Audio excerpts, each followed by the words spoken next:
Hello बच्चों, question states that the plastic tube in figure 14.49 has a cross-sectional area 5 cm square.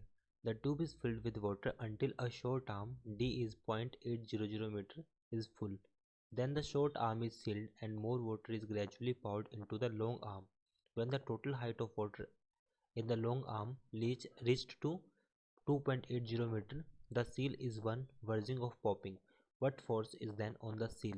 So जैसे हमारे पास question में एक हमें एक ये ट्यूब गिवन है जहाँ पर ये वाली हमने सील्ड की गई है, तो अब इस पर लगने वाला हमें फोर्स बताना है क्या होगा। अब ड्यू टू दिस यहाँ तक अगर हम स्टेट की बात करें तो इक्विलिब्रियम पे है, तो जो टोटल प्रेशर लगेगा वो ड्यू टू दिस हाइट, इस हाइट की वजह से लगेगा। सपोज करता हूँ ये हाइट हमारे पास h के इक्वल है। सो कंप्लीट ये जो हाइट हमें गिवन है, this height d is 0.800 metre and this height is 2.80 minus 0.800, so this value equals to 2.00। ये वैल्यू हमारे पास 2.00 हो जाएगी।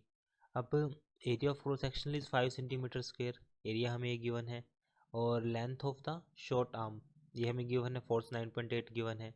वी नो, सो फर्स्ट की concept for this question,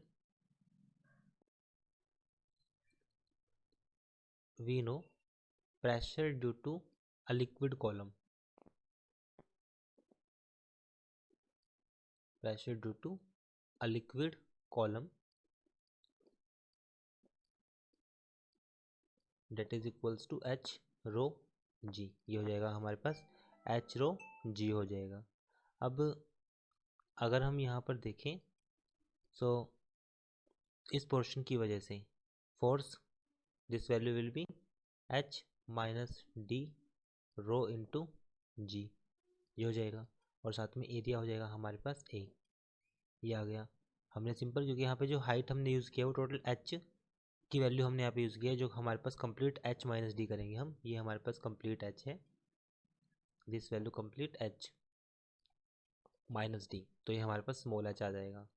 so force this value equals to h minus D into rho G H, तो यहाँ से value आएगी हमारे पास f के लिए निकल कर h minus D, this value is 0.8 plus row G H, sorry ये आ जाएगा हमारे पास रो जी